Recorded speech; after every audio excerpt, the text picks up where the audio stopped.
Hi guys, कैसे हैं आप सब। उम्मीद करती हूँ कि आप सब अच्छे होंगे। आज मैं बताऊंगी आप सबको रेखा के बारे में। रेखा दिल्ली एनसीआर में रहती थी, जिसकी शादी यूपी के एक छोटे से जिले में हुई। रेखा की शादी को कुछ ही महीने बीते थे, पर वो अपने पति के बर्ताव से बहुत परेशान थी।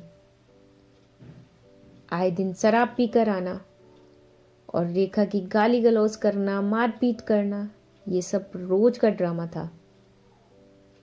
रेखा फिर भी मुंह बंद करके ये सब सहती, इस उम्मीद पर कि एक दिन सब ठीक हो जाएगा।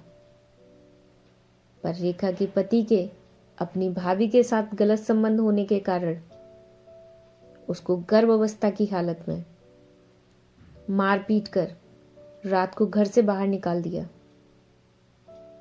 सुबह होने तक रेखा अपने दरवाजे पर बैठी रही, सिर्फ इस उम्मीद में कि उसका पति उसको घर के अंदर लेगा। पर फिर भी पति उसको घर के अंदर नहीं आने देता है। रेखा गर्भावस्था की हालत में यूपी से दिल्ली तक का सफर पैदल ही तय करती है।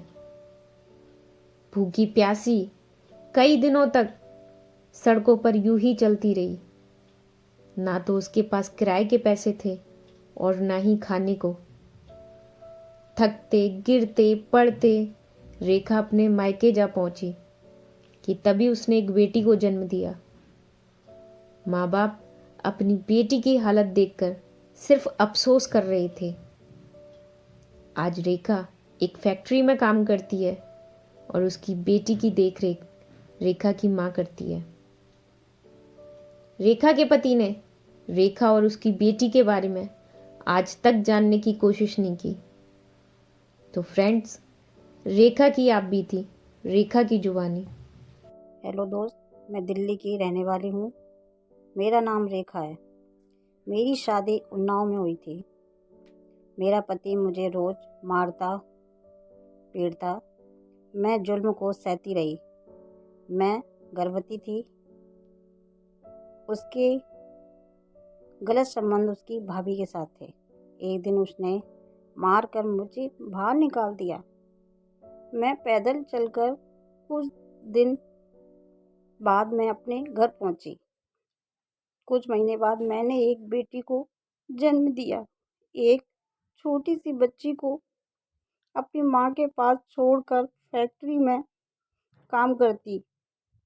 आप सभी अनुरोध करती हूँ कि मैं जुल्म से परेशान थी।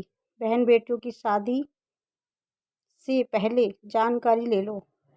जो जुल्म मैंने सहे हैं, मेरी बहन बेटी ना सहे। धन्यवाद। तो फ्रेंड्स, आई होप कि मेरी इस स्टोरी से आप लोग कुछ सतर्क हुए होंगे और अपनी बेटी का रिश्ता जोड़ने से पहले अच्छे से जानकारी करेंगे, ताकि लड़कियों के साथ कुछ भी गलत होने से बचाया जा सके। वीडियो अगर पसंद आए तो लाइक शेयर करें। हमारा बेटियों के प्रति काम अच्छा लगे तो चैनल को सब्सक्राइब करें। किसी के खिलाफ नहीं, बेटियों के साथ मन की बात।